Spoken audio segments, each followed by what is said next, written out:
राज साहब ने बोला बताओ कैसे आना हुआ, तो उन्होंने बोला कुछ नहीं, हमारी वाइफ प्रेग्नेंट है एंड आई नीड मनी। तो राज साहब ने पूछा कितना, तो बोला हमें 500 रुपये की जरूरत है।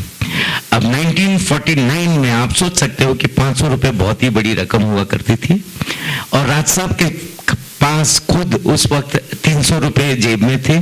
उन्होंने पड़ोस के ऑफिस से मंगाए 200 रुपये और वो दिया, बाबा को दे दिया। उनके मामा जी जो अब भी हैं जिंदा, उन्होंने राज साहब को एक साइड पर बुला के बोला कि तुम इस आदमी को ये 500 रुपये कैसे दे रहे हो। तो राज साहब ने बोला ये आप अपना काम कीजिए, हम प्रोडक्शन के पैसे नहीं दे रहे हैं, ये हमारे पर्सनल पैसे हैं और आप रहने दीजिए। और बाबा ने बोला कि हम बहुत छोटी नौकरी करते हैं पर हम पैसे जरूर लौटा देंगे आपको। तो राज साहब ने बोला जब भी हो आप आ जाना वापस, अब पहले अपना काम करो। तो कुछ महीने बाद, 2 या 3 महीने बाद, बाबा किसी तरह 500 रुपये इकट्ठा करके वापस गए थे राज साहब के पास कि ये पैसे आपसे लिए थे वो हम लौटाने आए। तो राज साहब ने उल्टा वो पैसे लिए और उनकी जेब में डालकर बोले कि मैं कोई मनी लेंडर नहीं हूँ कि आपको पैसे दूं और आपसे इंटरेस्ट लूं इन पैसों का।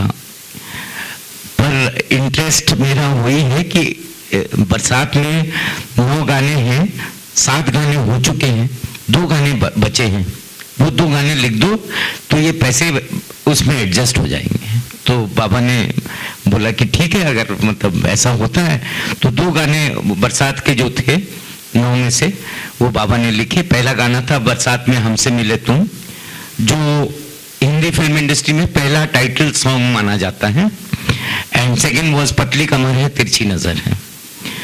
तो 9 में से 7 गाने ऑलरेडी किसी और ने दूसरे लिरिसिस्ट ने लिखे थे, 2 गाने बाबा के थे।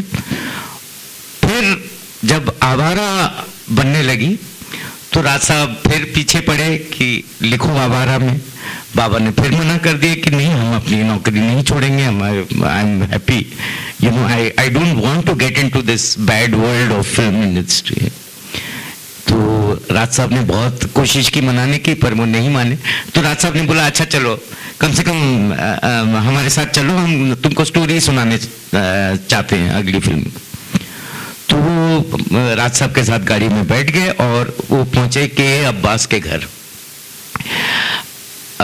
अब्बास साहब लिख रहे थे राज साहब की नेक्स्ट फिल्म आवारा, और अब्बास साहब ने ज़्यादा ध्यान दिया नहीं कि मतलब बहुत ही ऑर्डिनरी कपड़ों में कोई आया है राज साहब के साथ, तो उन्होंने लगा कि कोई असिस्टेंट होगा। तो राज साहब ने इंट्रोड्यूस किया तो उन्होंने ज़्यादा ध्यान दिया नहीं, अपनी स्टोरी सुनाने में लग गए। वो 2-2.5 घंटे उन्होंने पूरी आवारा स्टार्ट टू फिनिश स्टोरी सुनाई, और जैसे ही ख़त्म हुई तो उन्होंने राज साहब की तरफ देखा, राज साहब ने बाबा की तरफ देखा और पूछा कि कविराज कुछ समझ में आया? तो बोला हाँ समझ में तो आया, बहुत अच्छी स्टोरी है। बोले नहीं, अच्छी स्टोरी तो है पर और क्या समझ में आया? वो गर्दिश में था पर आसमान का तारा था, आवारा था। तब अब्बास साहब एकदम उठे और उन्होंने राज साहब से बोला इस आदमी का नाम क्या है? तो उन्होंने बोला शैलेंद्र, शंकर शैलेंद्र।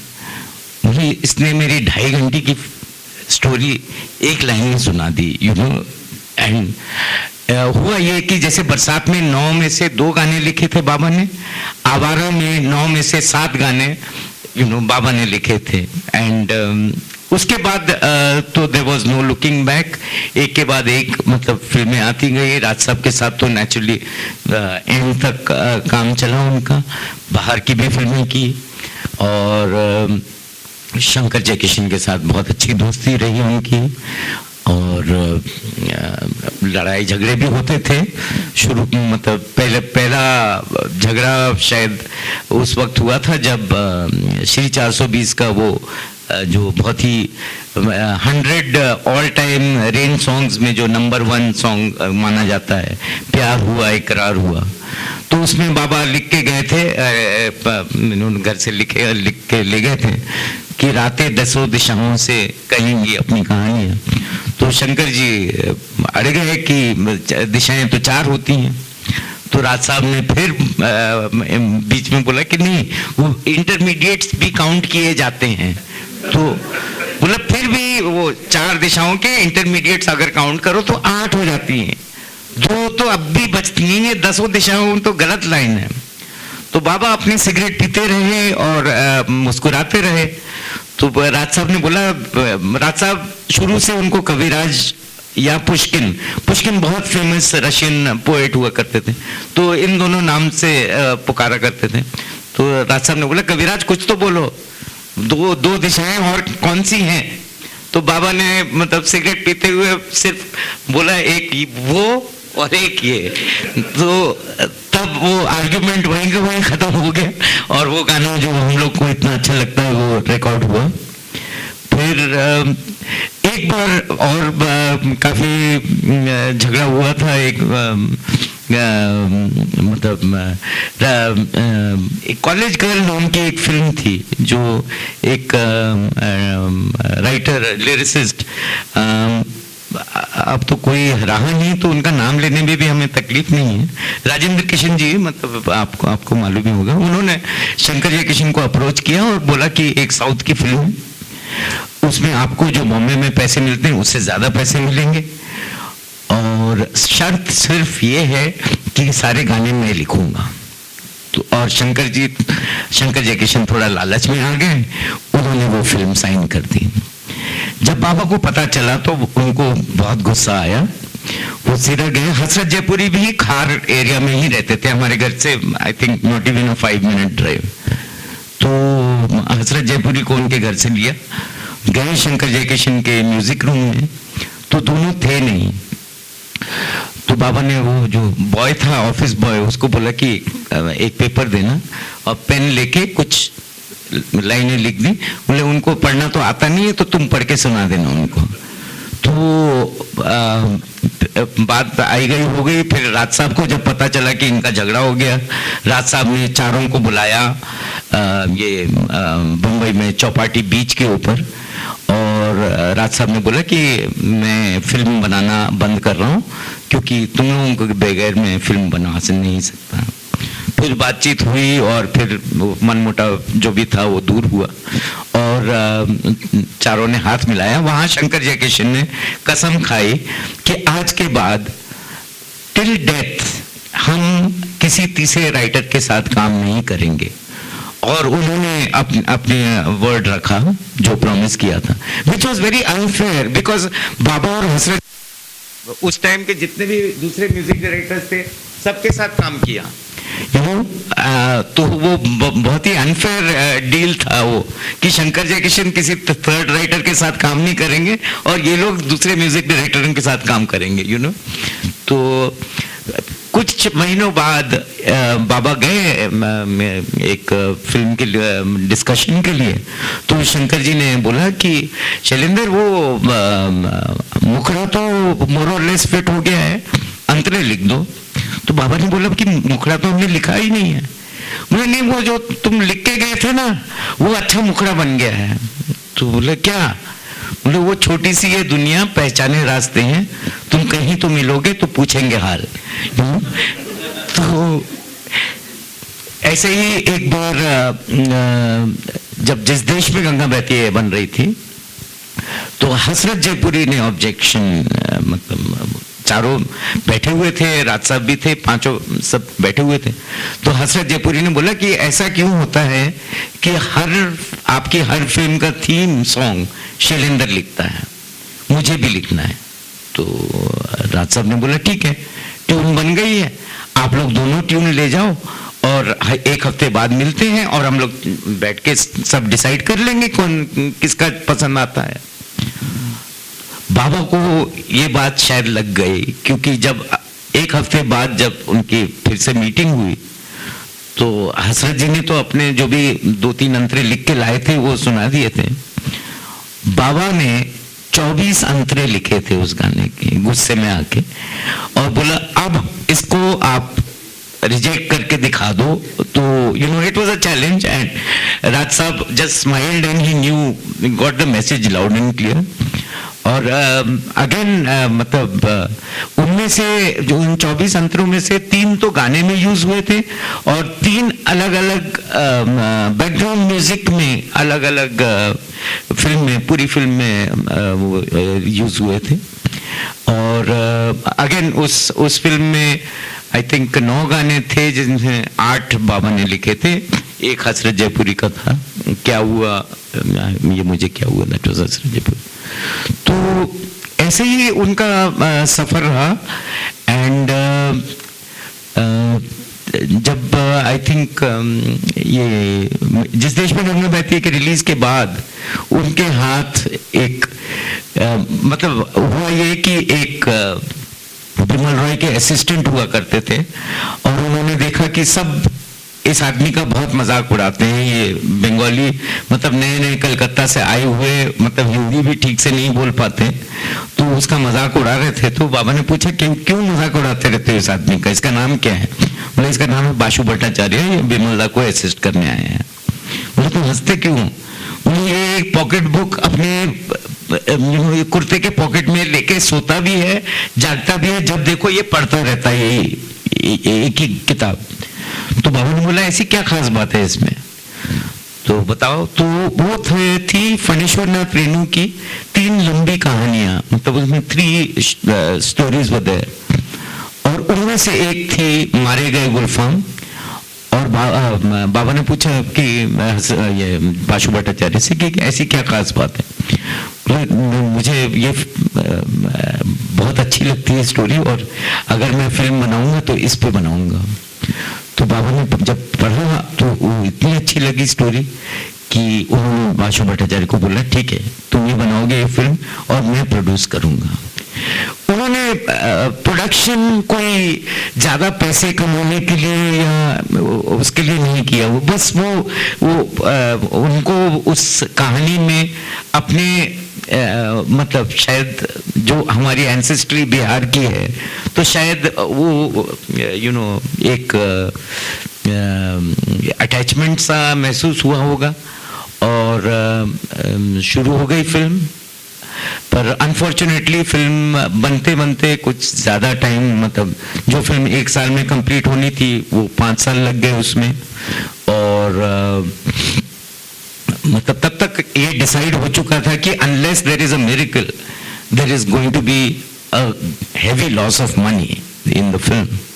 और बाबा को मालूम था। और इंसिडेंटली जो पहला उस टाइम पे अलग अलग टेरिटरीज में, ये आजकल जो ऑल वर्ल्ड एक दिन में रिलीज हो जाती फिल्म वैसी नहीं होती थी, अलग अलग टेरिटरीज में। तो दिल्ली यूपी में पहले हुई थी रिलीज और पहले हफ्ते में ये हाल था कि तीसरे दिन पे उनको फिल्म चेंज करनी पड़ी थी because there was no audience at all to see this film, और लोगों को समझ में नहीं आई थी या क्या हुआ था अभी तक देयर इज नो आंसर। और मतलब somewhere I think it is destiny. और वो जो शौक था प्लस मतलब शौक मॉनेटरी ऐसा कोई खास वो आई डोंट थिंक कि फाइनेंशियली बाबा वाज अफेक्टेड कि इतना नुकसान हो गया है, क्योंकि जिस तरह का वो काम कर रहे थे और जिस तरह के पैसे उस वक्त वो डिमांड कर रहे थे एज अ राइटर, उसके बारे में अगर उस टाइम के आप प्रॉपर्टी की वैल्यू या गोल्ड की वैल्यू से आज की डेट में कंपेयर करें तो किसी राइटर में उतनी हिम्मत ही नहीं है कि उतने पैसे ले। अगर 65 में एक फिल्म गाइड के लिए उन्होंने जितने पैसे, उस गाइड की हम स्टोरी अलग सुनाएंगे। खैर वो it was not his investment in of money that was a problem, it was his investment in people। क्योंकि तीसरी कसम बनते बनते खास दोस्त रिश्तेदार, सब ने उनको धोखा दिया, मतलब हर चीज में, ऐसे इतने पैसे खर्च बेकार में हुए।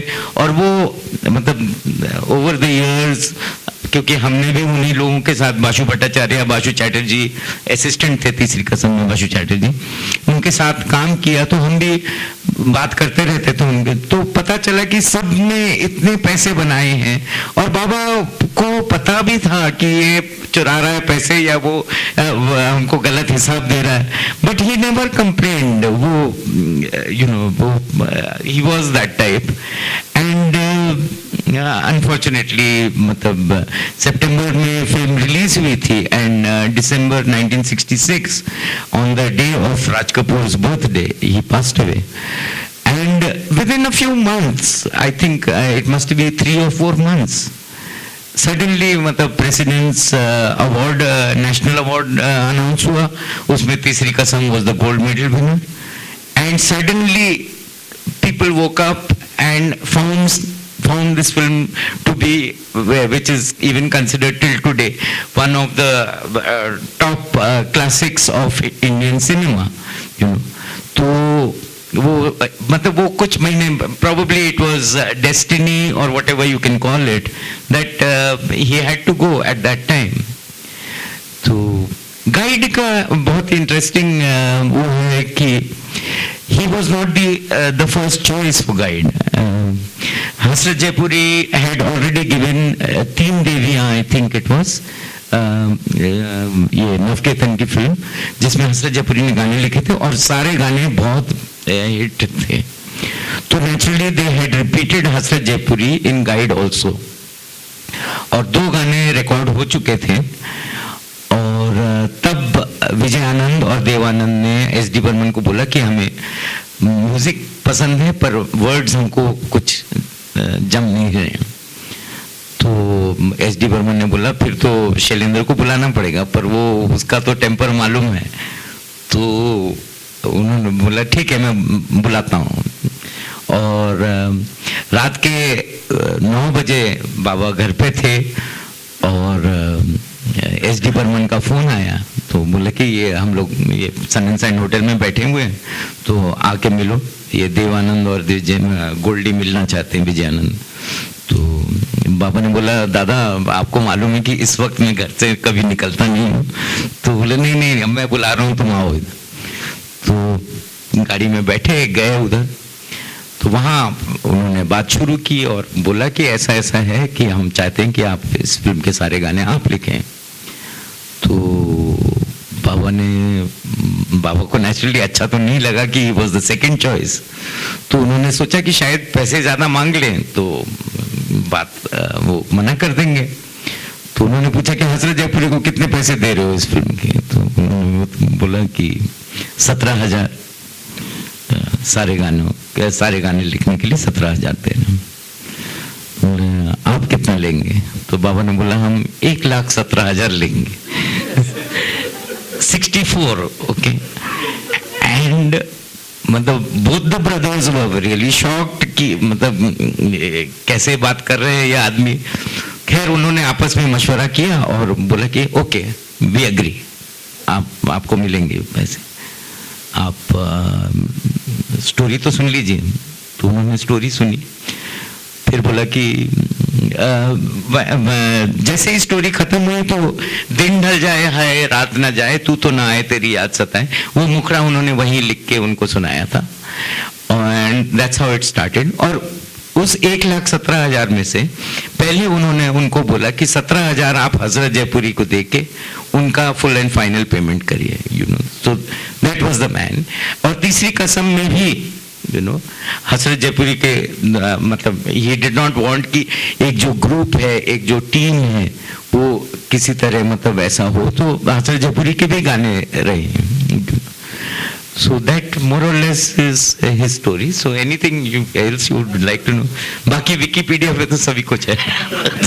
जो विकिपीडिया में है वो तो सब पढ़ते ही, लेकिन ये जो चीज़ें अंदरूनी है जो अपने आप में हमको मालूम नहीं और आपने जो देखी है सुनी है प्रत्यक्ष रूप से सुनी है, वो सुनने में हमको हमारी खुशकिस्मती की आपने यहाँ पे बताया। वरना कई सारी स्टोरी जैसे आपने बताया कि तीसरी कसम के बारे में अक्सर ये कहा जाता है कि film failed and that was the financial loss and that way. That's not a true actually.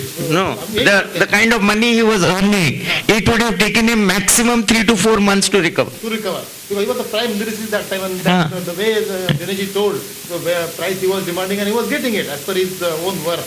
That was not a problem. It was a heartbreak basically. Absolutely. He was totally upset regarding the relationships and all those things. कई सारी चीजें घर से बताई भी नहीं दिनेश ने उस समय हुई थी कि somebody was not giving the dates also for the film. But see, none of them are there to defend themselves, and I do not want to rake up a controversy.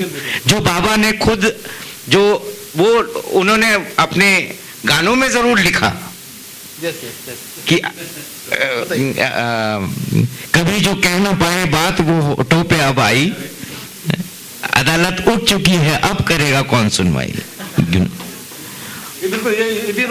Yes, and मतलब महाराष्ट्रियंस में जब cremation के लिए body लेके जाते हैं तो बोलते हैं, I am sorry if my grammar is wrong, कि आम्ही जातो आमचा गाम आमची राम राम घ्यावा. तो उस पे बेस करके हम तो जाते अपने गांव, सबको राम राम राम. और वो पहली लाइनें और वो गाना अगर आप गौर से सुने कि मुबारक देने आए थे, मुबारक दे के जाते हैं, मिला है बहुत कुछ, सीने में ले के जाते हैं. तो वो और उनका राज कपूर के जन्मदिन पे गुजरना, I think that is message enough. Absolutely. 4 लाइनें मुझे उनकी याद आती है, कितने खूब है. और आप जैसे अपने जिक्र छेड़ा किए, इस उम्र में चले गए थे, सबने अपनी अपनी कह दी लेकिन हम चुपचाप रहे, दर्द पराया जिसको प्यारा वो क्या अपनी बात कहे, खामोशी का ये अफसाना रह जाएगा बाद मेरे, अपना के हर किसी को बेगाना जाएगा, दीवाना सैकड़ों में पहचाना जाएगा. ये किस्म के अगर हमारे कुछ मेंबर्स है जो कि कुछ सवाल भी करना चाहते हैं बिल्कुल इसी विषय पे राजेंद्र बेड़के जी को. हाँ, तो आप दूसरा कोई सवाल. आपने बता दिया कि वो राज साहब ने उनको चौपाटी को बुला करके वो गाना. अच्छा, हाँ, ओके. मैं दूसरे हमारे मेंबर तो राजेंद्र जी आपका सवाल आप तैयार रखिएगा. मैं दूसरे मेंबर को रिक्वेस्ट करता हूँ. Manisha Yashwant, I think he wanted to ask something. या नमस्ते, प्लीज सिट डाउन. या तो आप बैठिए या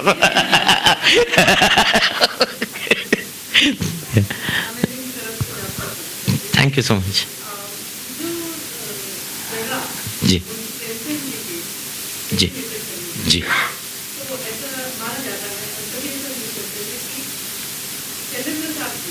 जी जी जी जी. हम भी आपसे बिल्कुल सहमत हैं, और इनफैक्ट उनके कुछ गानों को सुन के तो लोगों ने उनको मॉडर्न डे कबीर तक की पदवी दी हुई है. बट अनफॉर्चुनेटली बाबा को जो हिंदी लिटरेचर में जो स्थान मिलना चाहिए था वो नहीं मिला. यू नो दैट इज, मतलब एक फिल्म लिरिसिस्ट बोल के उनको कि ओके, यू नो जैसे बच्चों को एक लॉलीपॉप दे के बहला दिया जाता है, वैसे ही उनको उनका नाम लिटरली दबाने की कोशिश की गई है. It could be because of the caste factor, it could be because of any other reason, but it has been done. Honestly speaking, I am trying my best to fight that and to bring across his unreleased poems, his works. Matlab, I would like to read out a few lines from one of his very early poems.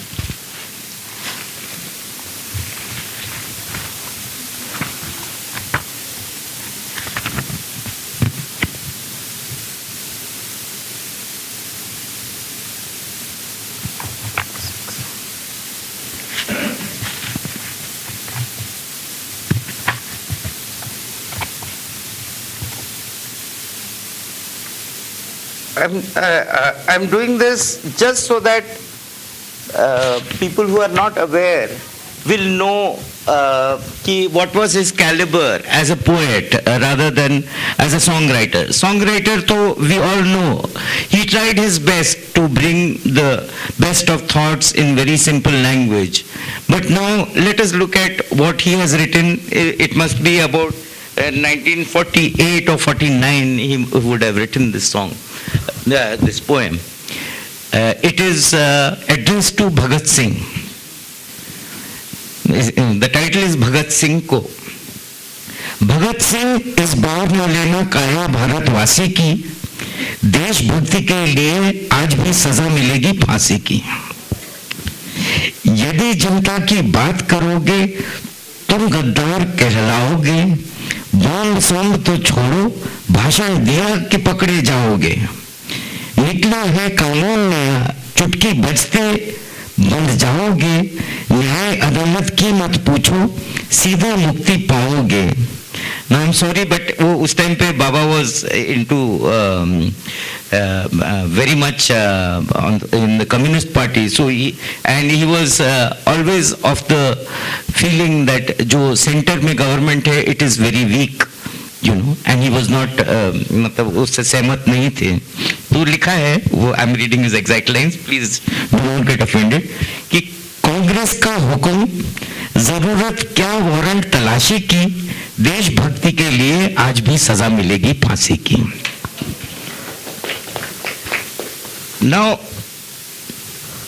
अगर आप मतलब जैसे कुछ लाइनें हैं, ये more than 60 odd years of independence of this poem being written, पर ये आज भी अगर आप वो देखें, we can see that these lines are still valid and relevant. सत्य अहिंसा का शासन है, राम राज्य फिर आया है. He is making fun of the government. सत्य अहिंसा का शासन है, राम राज्य फिर आया है, भेड़ भेड़िया एक घाट है, सब ईश्वर की माया है. दुश्मन ही जब अपना, टीपू जैसों का क्या करना है, शांति सुरक्षा के खातिर हर हिम्मतवर से डरना है. पहनेगी हथकड़ी भवानी रानी लक्ष्मी झांसी की, देशभक्ति के लिए आज भी सजा मिलेगी फांसी की. So that this was, these poems should be in the textbooks of schools and colleges, which is not there, unfortunately. That is what you are saying is absolutely correct. Even I think he should be compared to, Premchand ji. Coincidence है कि मुंशी प्रेमचंद जी की जो उपन्यास है गोदान, जो कि film बनी गोदान और जिसमें पंडित रविशंकर जी का म्यूजिक है, उनके नहीं sorry, it was Anuradha, not Godan. हाँ, अनुराग के लिए भी अनुराधा के चारों गाने, हाँ रविशंकर के म्यूजिक जी, जो कि एक पंडित रविशंकर जी का. इस पे मेरा हमारे एक मेंबर ने पूछा था कि पंडित रविशंकर जी का एक उनका अवदाता क्लासिकल म्यूजिक, बिल्कुल बहुत कम 4 फिल्में उन्होंने दी है. अनुराधा के गाने ही सबसे ज्यादा पॉपुलर है चारों में. उनका कोई वाकया आपको है कि choosing Shailendra as a lyricist for such kind of sensitive film like Anuradha? I think it was on the recommendation of Hrishikesh Mukherjee, who was the director of the film, and that's how Ravi Shankar ji met Baba. और जैसे ही उन्होंने बात करनी शुरू की, तो he realized that this man understands me perfectly. जो बोलना चाह रहे हैं, जो म्यूजिक बना रहे हैं, वो उसके ऊपर बिल्कुल correctly he is understanding the film and writing. No, incidentally, I must tell you one very interesting thing. हमने as part of my documentary, I was interviewing Lata Mangeshkar जी. उन्होंने एक बहुत ही खास बात की. उन्होंने बोला कि of course that man was a genius and everything, वो जो भी था, but she says एक सलिल्डा की एक ट्यून थी जो ओरिजिनल बंगाली सॉन्ग था, और उस ट्यून पर जो शैलेंद्र जी ने हिंदी वर्ड्स मतलब लिखे, उस पूरी ट्यून का, उस पूरे गाने का म्यूजिक ट्रैक, शी सेज एक इंस्ट्रूमेंट एक बार इधर से उधर नहीं चेंज करना पड़ा, इतनी खूबसूरत. एंड दैट सॉन्ग वाज परक का ओ सजना बरखबार.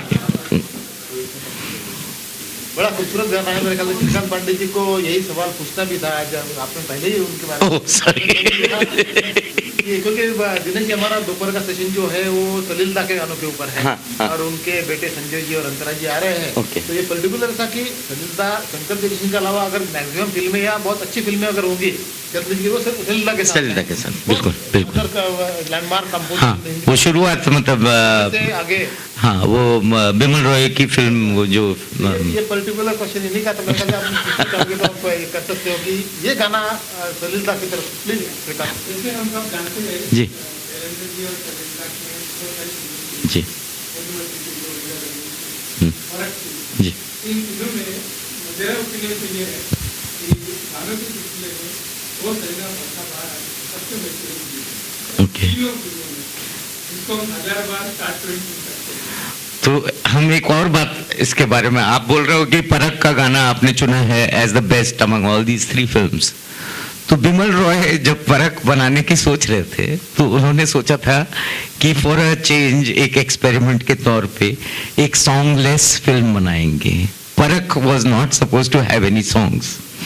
तो उस वजह से उन्होंने ये बोला था तो कि हमारा म्यूजिक डायरेक्टर इस फिल्म का स्क्रीन प्ले लिखेगा और हमारा लिरिसिस्ट इस फिल्म के डायलॉग लिखेगा।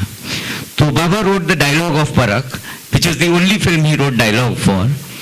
तो पर जैसा कि बासु भट्टाचार्य ने ये हमें बात बताई है कि कहीं परख बनते बनते इन दोनों ने अपना चक्कर चलाया और बिमल रॉय को कन्विंस किया कि बगैर सॉन्ग के आप फिल्म बना ही नहीं सकते। And thank God Bimal Roy got convinced because परख हैड सच ब्यूटीफुल, मिला है किसी का झुमका। एक ऐसे गीतकार की जिनके 2 लाइनें बहुत खूबसूरत है और गीत के जरिए सबको मालूम है, लेकिन देखिए कि गीतकार का व्यक्तित्व कैसे उभर के आता है सबसे मधुर वो गीत जिन्हें हम दर्द के सुर में गाते हैं, जब हद से गुजर जाती है खुशी आंसू भी छलक के आते हैं। तो ऐसा गीतकार जो पर्दे पर जो हीरो हीरोइंस है या जो स्टारकास्ट है उनको व्यक्तित्व के ढाले हुए अपने गीत कैसे लिखता है। मेरे ख्याल से मुन्ना को ये सवाल पूछना था कि जो हीरो हीरोइन या जो ये थे मुन्ना, चश्मा भूल गया तो मेरा सवाल मैंने जो लिखा हुआ था आप बोले आप ही पढ़िए, वो मुझे वैसा भी बोलते भी तो नहीं आता। हाँ, जब मुन्ना का सवाल है, किताबों में पाई जाने वाली शायरी के बजाय सैकड़ों वर्षों से इस मुल्क में गाए जाने वाले गीतों की याद दिलाते हैं। इन्होंने गहरी बात भी बड़े अच्छे लफ्जों में कही है, खासतौर पर राज कपूर, देवानंद, दिलीप कुमार, बलराज साहनी, शम्मी कपूर, नरगिस, मीना कुमारी, वैजयंतीमाला, ऐसे कई किरदार जो पर्दे पर आए उसके अनुसार उचित काव्य रचना बहुत ही सुंदर सहज है। इसी देखकर हमारे मन में सवाल उठता है कि वास्तवता में शैलेंद्र जी का इन लोगों से साथ कैसे रिश्ता रहा होगा और ये पर्सनल जो इंटरेक्शन है, इंटरपर्सनल रिलेशनशिप जो है वो उनके गीतों पर कैसे अफेक्ट कर गई या कैसे उन्होंने ढाला है अपने गीतों को। आई डोंट थिंक कि पर्सनल, देखिए पर्सनली सभी लोग बहुत चाहते थे बाबा को और रिस्पेक्ट भी बहुत करते थे, चाहे वो दिलीप कुमार हो, देवानंद हो, राज कपूर हो। लेकिन बाबा ने हर वक्त सिचुएशन के हिसाब से गाना लिखा। उनकी पर्सनालिटी, वो जो भी उनको एक ब्रीफ मिलता है कि सॉन्ग राइटर को, म्यूजिक डायरेक्टर को, कि ऐसा ऐसा गाना बन के आना चाहिए, ये हमें दिखाना है, तो उससे थोड़ा अपना मतलब जितना हो सकता था, जैसे अभी मतलब फेसबुक पे हम लिखते हैं, पिछले दिनों हमने मेरा जूता है जापानी पे लिखा था। तो बाबा के हर गाने को अगर आप एनालाइज करने जाएं तो उसमें आपको लेयर्स के ऊपर लेयर्स मिलेंगे। वैसे आप सुनिए, मेरा जूता है जापानी, ये पतलून इंग्लिशतानी, सर पे लाल टोपी रूसी, फिर भी दिल है हिंदुस्तानी। पर वो उस हिंदुस्तानी दिल के ऊपर उनका इतना स्ट्रेस क्यों है कि वो एक ही चीज है जो जेन्युइन है। राज कपूर फटे पुराने कपड़े पहने हुए हैं, उसके पैर के जूते फटे हुए हैं, उसकी टोपी बहुत पुरानी है, हर चीज वो गलत वो बोल रहे हैं, पर जो हिंदुस्तानी दिल है दैट इज जेन्युइन। और आगे लाइनें हैं, राजे राजकुमार, हम बिगड़े दिल शहजादे, हम सिंहासन पर जा बैठे जब जब करे इरादे। ये अगर आप देखें तो बहुत ही एक मतलब एक यंग आदमी वो बढ़ चढ़ के कुछ बोलने की कोशिश कर रहा है, but look at the time the song came about, it is just 6 or 7 years after independence, और India has given up monarchy and is now a democracy. तो वो बोल रहे होंगे राजे राजकुमार, हम बिगड़े दिल शहजादे, हम we can be sitting there and rule this country if we want to, the day we want to, you know. तो वो यू नो वो भी मीनिंग बहुत क्लियरली उसमें आता है। And Baba tried his best कि जब भी, और आपने कुछ लाइनें उनके वो जिस देश में गंगा बहती कि वो कि कभी राज कहे ना ये ताज रहे, ना ये राज रहे, ना ये राज घराना। इस ये जब गाना राज कपूर की मदर ने सुना था तो उन्होंने खास तौर से बाबा को बुलाया था और पूछा था कि ये तुम कहना क्या चाहते हो।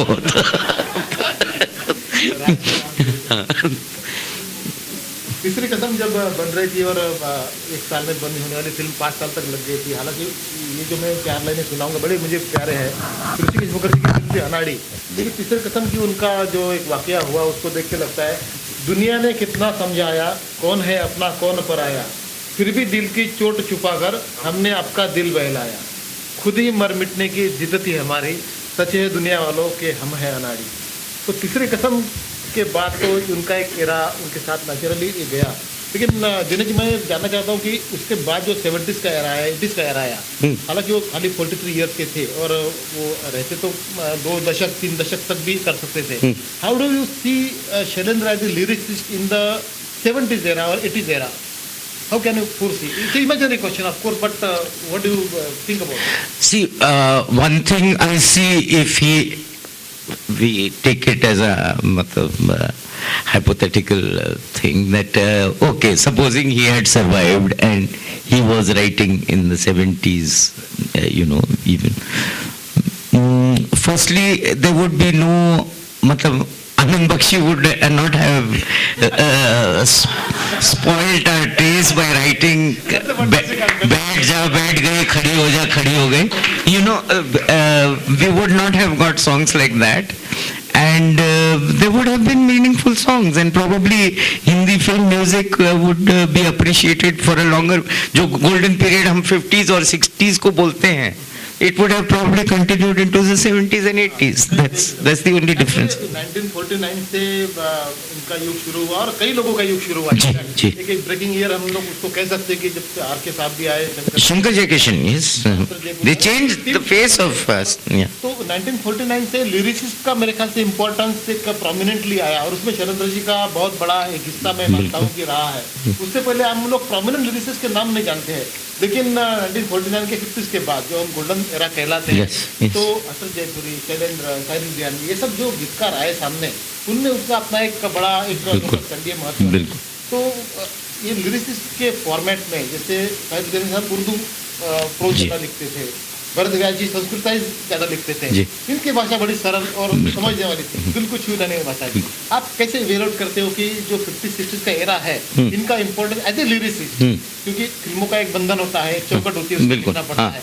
How do you see Shailendra as a different person, different lyricist from all together? Where do his own importance? Firstly was his language, like even Gulzar साहब says the same thing, कि साहिर साहब भी अगर किसी थॉट में फंस जाते थे तो कोई डिफिकल्ट वर्ड यूज करके या कोई उर्दू वर्ड यूज करके वो उस थॉट को एक्सप्रेस करते थे, but Shailendra never did that, you know, that was the speciality, कि वो उसी दायरे में रह के पर एकदम सिंपल, यू नो, किसी ने बहुत W.B. Keats had said कि speak, think like a wise man but speak in the language of the people, you know?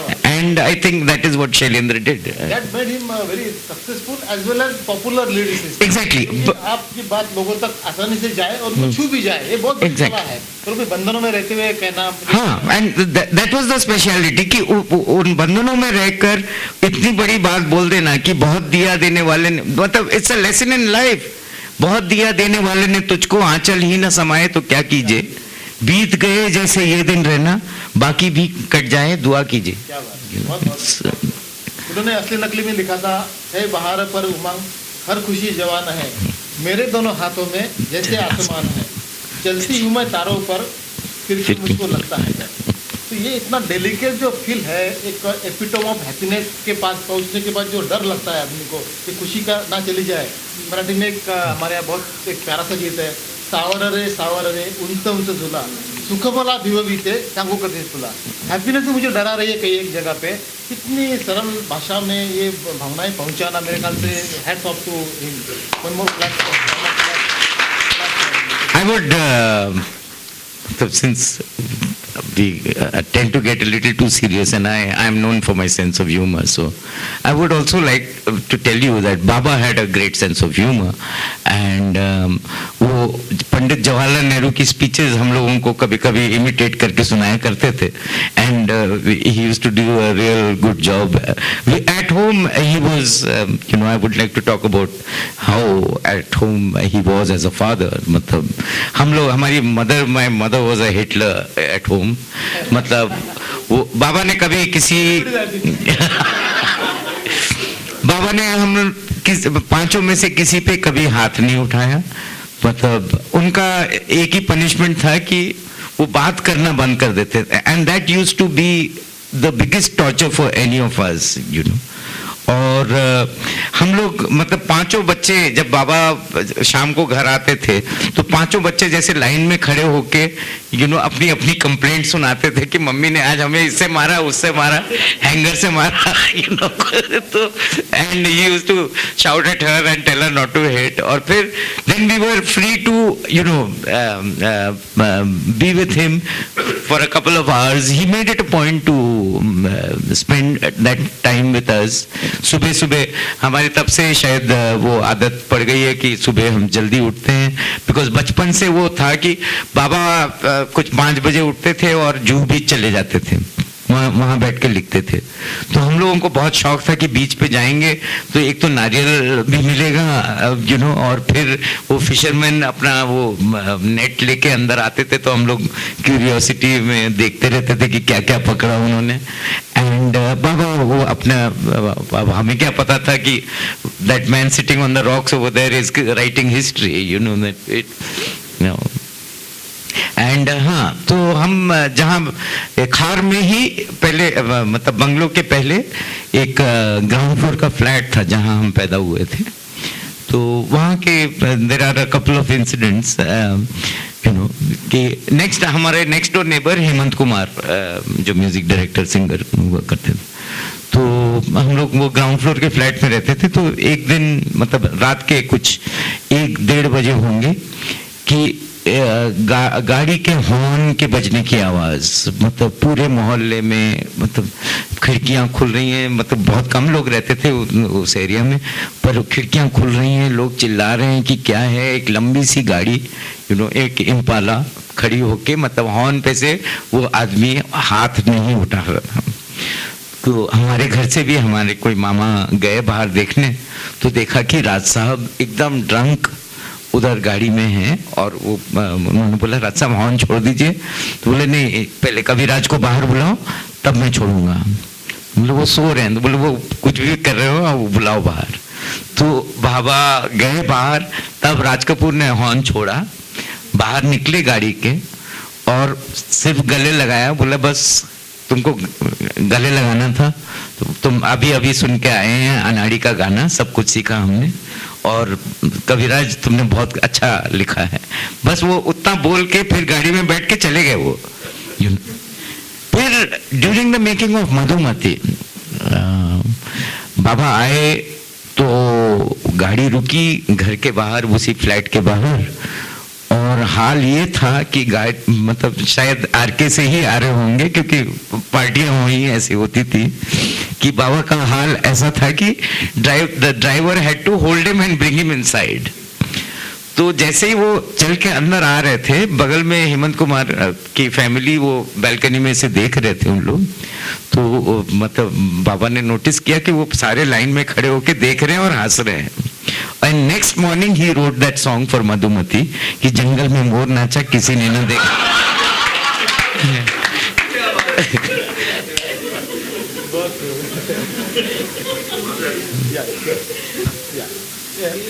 आप एनी प्रोग्राम आप लास्ट कहाँ भी हो, रेडियो पे लगाओ और टीवी पे लगाओ या कोई इंटरव्यू प्राइवेट, मेरा जूता है जापानी आवाड़ को, ये गाना तो बजने ही बजने जी. और ये इंटरनेशनली जैसा इंडिया में हुआ इंटरनेशनली भी ये हुआ है. तो ये सब how do you evaluate Shailendra ji role in building Rashtrapati? Okay. Firstly, I will start with an incident which happened during Sangam, which was way, मतलब 64 it was released. Yeah. 64, yeah. Sangam was released in 64. तो तब तक काफी इनका साथ हो गया था. तो संगम में एक दिन मतलब जयकिशन जी और बाबा का बहुत काफी गर्मा गर्मी हो गई थी. और जयकिशन जी ने बोला, मतलब एक गाना था संगम में, तो जयकिशन जी ने बोला देखो मैंने सजेस्ट किया और हसरत ने कितनी अच्छी लाइनें लिखी हैं कि तुझे मैं चांद कहता था मगर उसमें भी दाग है, तुझे सूरज में कहता था मगर उसमें भी आग है. तो बाबा का ये नोन फैक्ट था कि it was almost like his sixth finger the cigarette, you know. तो Baba just looked at Jaikishan ji and said कि ये लाइनें हम कुछ 6-7 साल पहले लिख चुके हैं.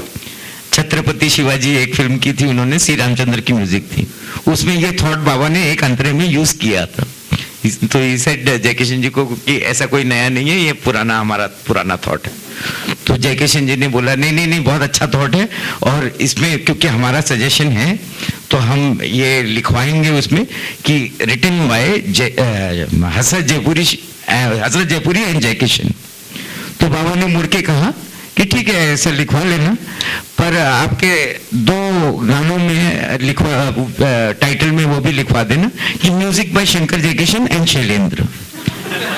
तो जयकिशन जी ने देखा, बोले हाँ वो दोनों गाने जो आपके सबसे पॉपुलर हुए हैं आज तक, दोनों की म्यूजिक और गाना जो वर्ड्स दोनों मैं लेके आया था आपके पास. एंड दोज वर्ड मेरा जूता है जापानी एंड आवारा हूँ by the way. Yes. We are in the same section. Oh yeah. I came because of you maybe. Thank you so much. I wanted to ask you certainly, you know that I have shared with you how his writing has affected our personal life. Yeah. How it has affected. Sorry. You can take it.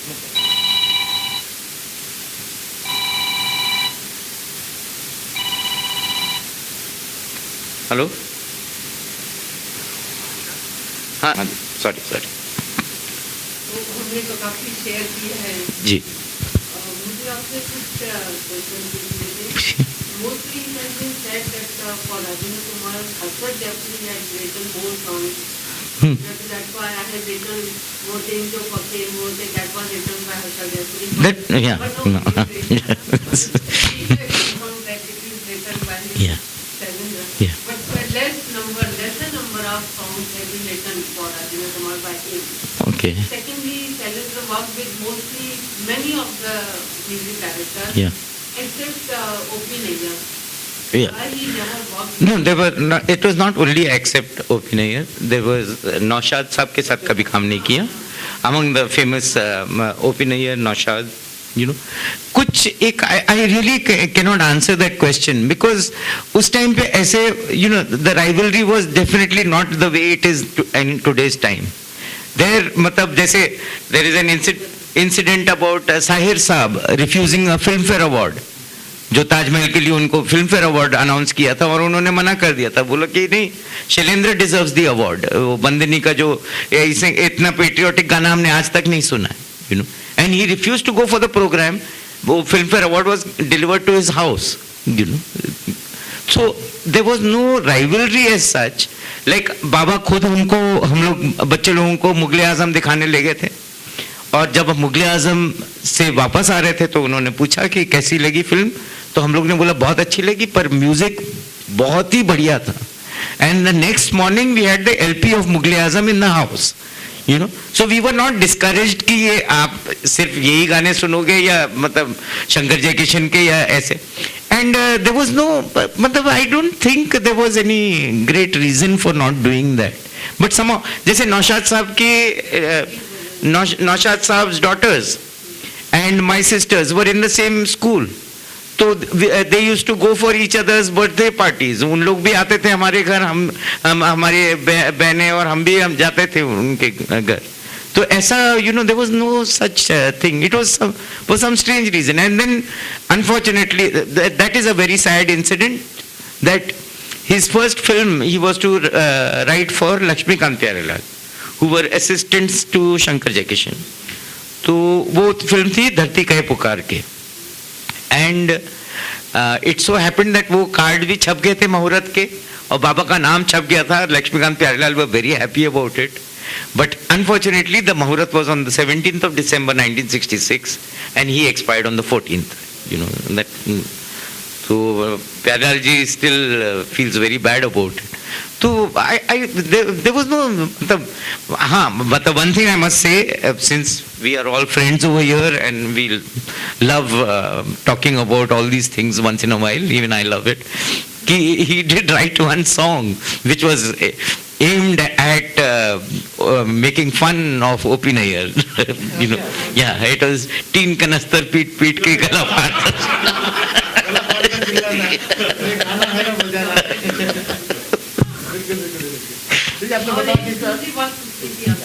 Please. You are my professor in my college, so I have to answer your questions.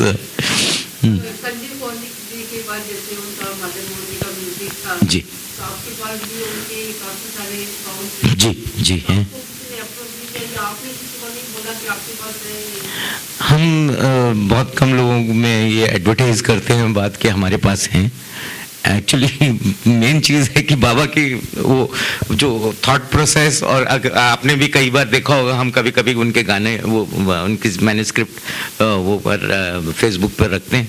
तो वो अगर आप पढ़ें तो वो एक page पढ़ने के लिए हमको 1-1.5 घंटा लगता है.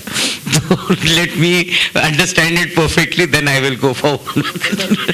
आपकी जो डॉक्यूमेंट्री आएगी सर, उसमें तो कई सारी चीजें होंगी कि जो हम लोग नहीं सुना है यार. हाँ, हमारे पास I have his voice. I have a full music session between him and Salil Chaudhary. वो डिस्कस कर रहे गाना, सलील दा बांग्ला में सुना रहे हैं tune. So the finest music came from this combo, Salil Chaudhary. Yes, yes. Yes. I don't know. Again, Rajendra Kumar ji and he were very close friends. Rajendra Kumar ji was very, very often at our place. My place used to be, एक तो बाबा के people used to like Baba's company, and the scotch was always very good. And secondly, my mother was a very good cook. So people like Geeta Bali, suddenly land up कि भाभी जी रोटी बनाइए, कुछ अच्छा कुछ खाना बना के हमें खिलाई. They would just land up at any given time, and even Raj Kapoor for that matter. Of course, Raj Kapoor would land up at any time. I remember Sound of Music had just been released, and I'm a trained violinist, So, and my elder brother who lives in America, he played professionally. I never played फिल्मों में, हमने कभी बजाया नहीं.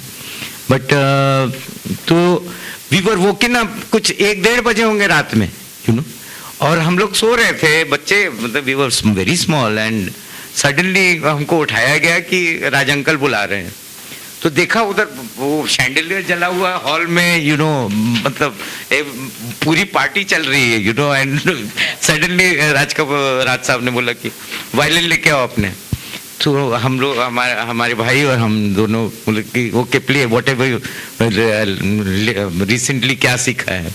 तो we had learn songs of Sound of Music. तो उनको हम लोग ने वायलिन पे प्ले करके सुनाया. उन्होंने फौरन अपने जेब में जितने पैसे थे वो हमारे पे उतार के अपने ड्राइवर को बुला के उसके हाथ में रखे. He was drunk of course.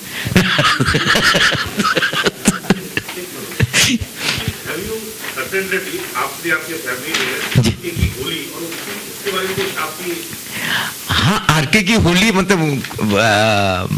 Attend, I have attended just one. and that was more than enough because and I do put up a lot of pictures on Facebook, but RK की होली की बहुत कम फोटोग्राफ्स देखेंगे आप, क्योंकि वो दिखाने लायक नहीं है। आपने वाकया बयान किया कि कटी गाइड के जो गाने थे कैसे रंजीत जी को बुलाया गया बेसिकली कि नहीं आप ही लिखिए, जो हुआ सबसे पॉपुलर, हालांकि सभी गाने इससे बेहतरीन है गाइड के, कांटों से खींच के आचल की इनका कॉलर ट्यून भी है जब मैंने आपको आई एम प्राउड टू से कि I was at the song recording of that song. तो ये कांटों से खींच के आंचल तोड़ के बंधन बांधी पाया जी, कोई न रोको मेरे दिल की उड़ान को, और ये उस जमाने में नहीं होता था। आजकल तो बहुत कॉमन होता है कि अंतरा पहले आ गया और मुखड़ा बाद में आया जी। ये आज फिर जीने की तमन्ना है, गाना यहाँ से शुरू होता है। हाँ। लेकिन कांटों से खींच के आंचल एक्चुअली अंतरा था जी। ये कैसे उस समय, क्योंकि वक्त के आगे की सोच थी ये एस.डी. बर्मन के का एक्सपेरिमेंट था, बट आपको अगर लग रहा है कि ये 64 में आई थिंक गाइड शुरू हुई थी और ये गाना रिकॉर्ड हुआ होगा, अगर आपको लग रहा है कि ये यूनिक चीज थी, तो I must remind you of another song which was much earlier than that in जिस देश में गंगा बहती है आग हमारे सीने में, हम आग से खेल के आते हैं, उधर अंतरे से शुरू होता।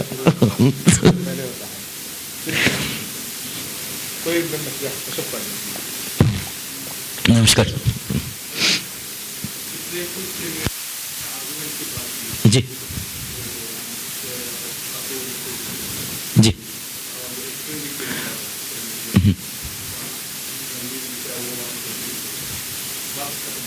लेकिन मुझे उसी वक्त एक गाना और याद आ रहा है, राजा के आएंगे जी, से पीले हो गए, तो इसके बारे में भी उस वक्त का आर्गुमेंट थी।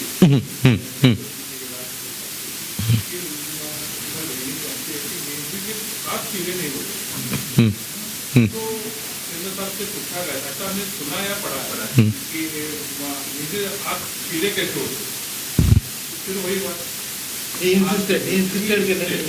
कायम रहेंगे। उन्होंने कुछ एक्सक्यूज नहीं दिया, राष्ट्र भी मानते और मैं आपसे ये पूछा था कि इस बात का जिक्र आपके सामने कभी बात हो? नहीं, हमारे सामने तो कभी नहीं हुआ ऐसा, but my limited knowledge and understanding says कि एक हम लोग बहुत अक्सर किसी की शादी करने में बोलते हैं कि उसके हाथ पीले कर दिए, you know, so I think it is a combination of you know that कि हाथ पीले होना शादी रच, you know, I think that would be the idea.